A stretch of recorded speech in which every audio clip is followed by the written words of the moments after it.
lagi rame. Apakah lontaran candaan Menteri Agama Yakut Khalil Qomas memiliki tujuan untuk mempengaruhi publik memilih cawapres tertentu, dan bagaimana pernyataan ini dipandang dari segi etis? Kita akan berbincang dengan pengamat politik Universitas Al-Azhar, Ujang Komarudin. Kang Ujang, selamat siang. Selamat siang, Bang Egan. Siap. Ya, terima kasih atas waktunya, Kang Ujang, tanggapan Anda mengenai pernyataan Gus Yakut dalam kapasitasnya sebagai Menak memilih Amin berarti bid'ah? Ya, itu kan pernyataan yang jelas kalau menurut saya, narasi kata-katanya jelas, walaupun memang dalam konteksnya candaan. Nah, saya memiliki atau menilai gitu ya, bahwa apa yang disampaikan oleh Menteri Agama itu tidak pantas untuk diutarakan di muka publik.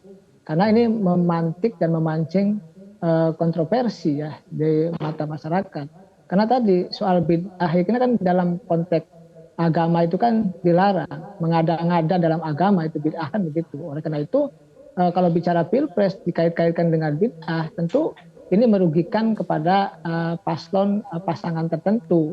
Dan apa yang disampaikan oleh beliau sebagai Menteri Agama tentu sangat disayangkan ya, karena kita ini di tahun politik menjelang pilpres butuh kesejukan, butuh kedamaian, butuh statement atau pernyataan dari para petinggi negara yang bisa mempersatukan, bukan malah membelah masyarakat. Nah, impact dari pernyataan itu walaupun dalam konteks candaan, tentu ini akan memberikan dampak yang negatif di mata publik. Karena dalam konteks bid'ah itu kan sesuatu yang tidak dilakukan oleh Nabi, sesuatu yang tidak diajarkan dalam agama, atau mengada-ngada dalam urusan agama gitu. Oleh karena itu, ya tentu ini kita peringatkan bersama-sama ya, bahwa setiap pejabat negara termasuk Pak Menteri Agama untuk tidak melakukan atau membuat statement yang merugikan pihak lain. Kang Ujang, ada juga pernyataan dari Gus Yakut ya, mengatakan begini, kalau saya sih tidak memilih Amin. Nah, kalau seorang Menteri Agama menyampaikan preferensinya tidak memilih Amin, itu bagaimana menurut Anda? Apakah memang pernyataan ini punya tujuan untuk mempengaruhi hadirin yang hadir di sana untuk mengikutinya atau bagaimana? Ya, saya sih melihatnya iya, ada arah ya, ada tadi secara eksplisit ada ajakan kalau saya melihat. Kenapa? Karena dia itu kan pemimpin kementerian, artinya di bawah ada struktur kementerian, di provinsi ada Depag, di kabupaten kota juga ada Depag, dan itu secara struktural akan berdampak kepada yang di bawah. Nah, kita tahu bahwa struktur Depag ini kan banyak gemuk gitu ya, ketika ada di kabupaten kota itu, dan jumlah katakanlah pegawai yang ada di Depag atau yang terikat dalam institusi Depag itu kan luar biasa banyak. Nah, dalam konteks tidak mau memilih atau tidak akan memilih pasangan Amin, itu saya sih melihatnya akan mempengaruhi persepsi dari paling tidak keluarga besar Depag yang ada di Indonesia. Dan itu menjadi sebuah, menurut saya ya, sesuatu yang tidak bagus dilakukan oleh Menteri Agama ya. Karena bagaimanapun seorang Menteri Agama harus berdiri di tengah, harus berdiri di semua kelompok dan semua golongan begitu, tidak mengajak kepada katakanlah ya pihak keluarga besarnya untuk tadi tidak memilih pasangan Amin. Jadi harus berjiwa negarawan lah. Jadi kepentingannya bukan kepentingan personal yang bersangkutan ataupun kepentingan Depag, tapi kepentingannya kepentingan bangsa negara. Itu yang harus dijunjung tinggi oleh Menteri Agama. Kang Ujang, ini kan forum resmi dari Kementerian Agama ya.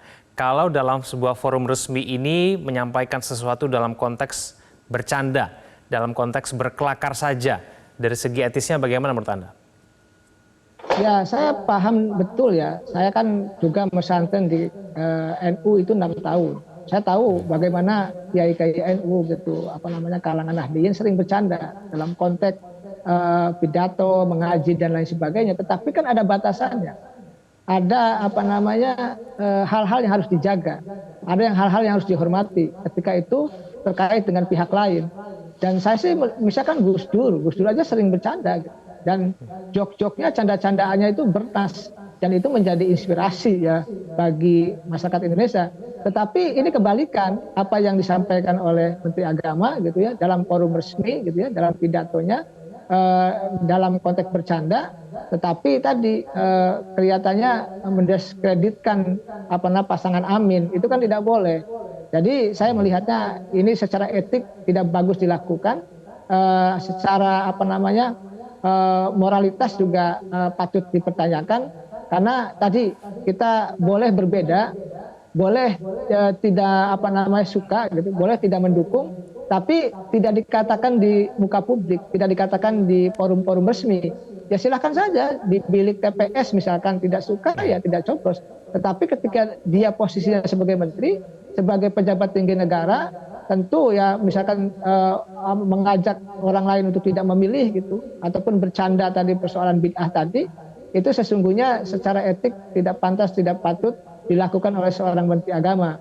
Karena bagaimanapun seorang menteri agama itu pernyataannya akan dinilai, akan menjadi referensi juga bagi publik.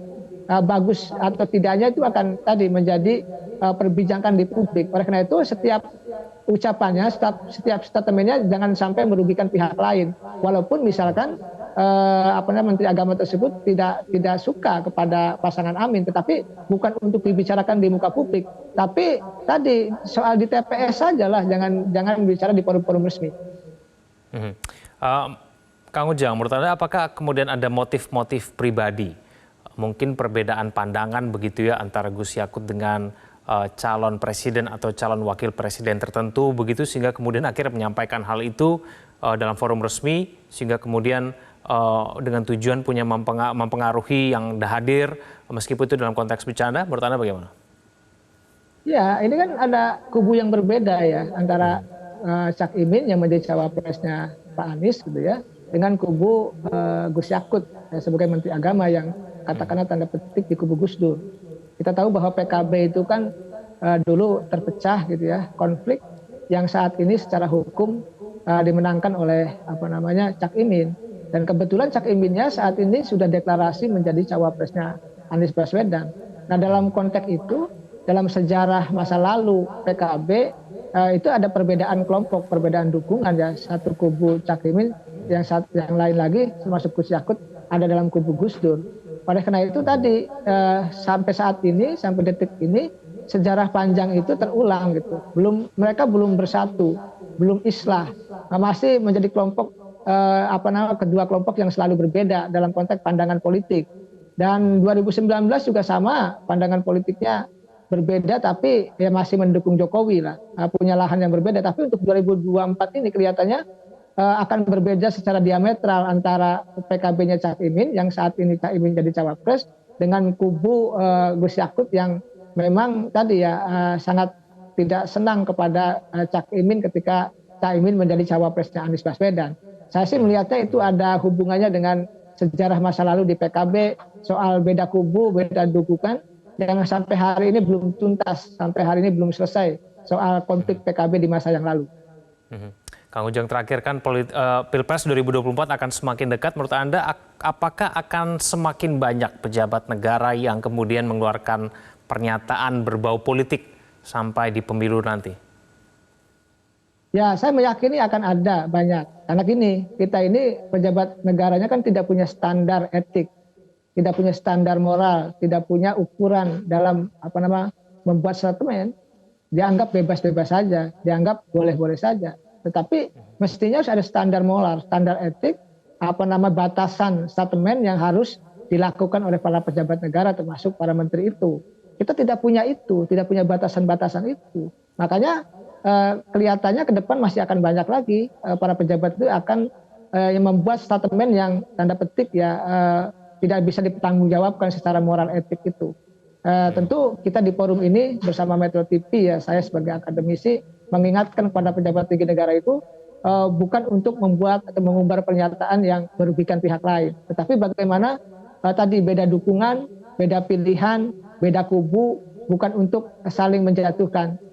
Bukan untuk saling menafikan, bukan saling untuk menghantam, tetapi bagaimana perbedaan itu menjadi rahmah untuk bisa bersatu satu sama lain, untuk bisa membangun Indonesia secara bersama-sama.